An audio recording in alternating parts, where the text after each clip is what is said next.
স্বার্থন্বেষী মহল ক্ষমতার লোভে তারা আমাদের ইসলামের নামের বাক্সকে ছিনিয়ে নিয়ে গেল। আমাদের দেশ স্বাধীনভাবে দাঁড় হতে পারে নাই, মানুষ মুক্তি পায় নাই, মানুষ স্বাধীনভাবে চলার পরিবেশ সুযোগ পায় নাই।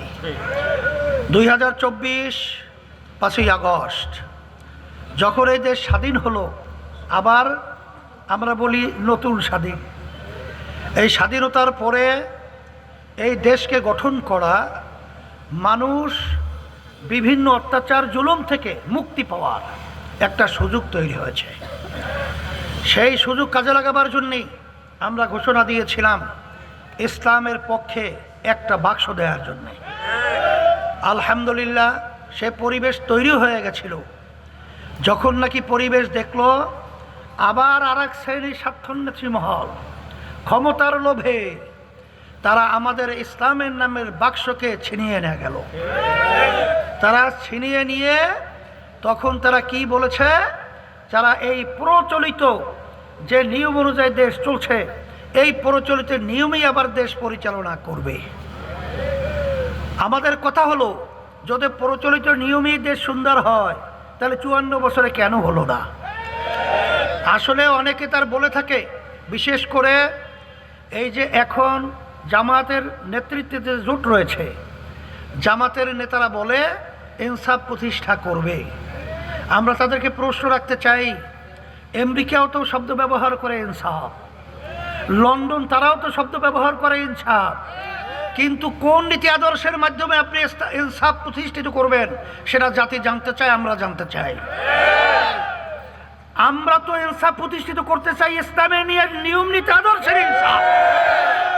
কারণ ইসলামী নিয়ম নীতি আদর্শ ছাড়া ইতিহাস আপনি পড়লে দেখবেন কখনো ইনসাফ আসে নাই, কখনো ইনসাফ প্রতিষ্ঠিত হয় নাই, আর কোনো হওয়ার সম্ভাবনা নয়। তাই সেদিক থেকে আল্লাহ রহমতে আপনাদের দোয়ায় আমরা যে উদ্দেশ্যে একত্রে পথ চলছিলাম, একত্রে আমরা সমঝোতায় ছিলাম ইসলামের স্বার্থ এবং বাংলাদেশের মানুষের স্বার্থ, দেশের স্বার্থ। কিন্তু এই স্বার্থ যখন বিলীন হয়ে গেল তখন আমরা এবার ইসলামের স্বার্থের জন্যে, দেশের স্বার্থের জন্যে, মানুষের কল্যাণের জন্যে আবার আমরা একা হতে বাধ্য হলাম।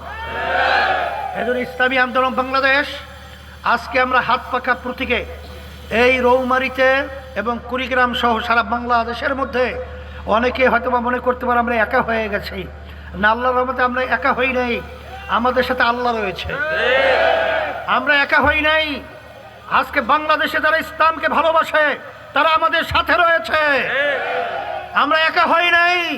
যারা আজকে দেশকে ভালোবাসে তারা আল্লাহর রহমতে আমাদের সাথে রয়েছে। সেই হিসাবে আমি সকলকে আহ্বান জানাবো, জহরাল ফাসাদু ফিল বাররি ওয়াল বাহরি বিমা কাসাবাত আইদিন নাস। আল্লাহ বলেছেন স্থল ভাগে পানিও ভাগে যত বিপদ আপদ মুসিবত আমরা লক্ষ্য করেছি এটা আমাদের হাতের কামাই। এই জন্য এই পরিবর্তনের জন্য যদি আজকে আমরা নিয়ম নীতি আদর্শ ইসলামকে আমরা ধারণ করতে পারি তাহলে আজকে আমরা দুনিয়াতেও শান্তি পাবো, আখেরাতেও আমরা মুক্তি পাবো। সেই লক্ষ্যেই রৌমারী কুড়িগ্রামে আমি যেটা দেখেছি, এই রৌমারী কুড়িগ্রামের ঘাঁটি ইসলামের ঘাঁটি। আজকে সর্বত্র আমি রৌমারী বিভিন্ন জায়গা থেকে সংবাদ নিয়ে দেখেছি, এই কুড়িগ্রামের আসনগুলোতে বিশেষ করে নৌবাড়িতে আপনারা দেখেছেন যে ইসলাম এমন এক নীতি আদর্শ, যেই নীতি আদর্শের মধ্যে আমাদের প্রফেসর হাফিজ সাহেব, আপনারা দেখেছেন যে আজকে যেই লোকটা থাকার কথা ছিল, ওই যে যারা নাকি চাঁদাবাজি করে, যারা টেন্ডারবাজি করে, যারা মানুষকে খুন করে তাদের কাতারে কিন্তু ইসলামের সুশীল ছায়া তলে এসে আজকে সোনার মানুষে পরিণত। সেই হিসেবে সোনার মানুষের হাতে আমি এই শান্তির প্রতীক হাত পাথা উঠিয়ে দিয়ে আপনাদের কাছে আমি আমানত হিসেবে রেখে গেলাম।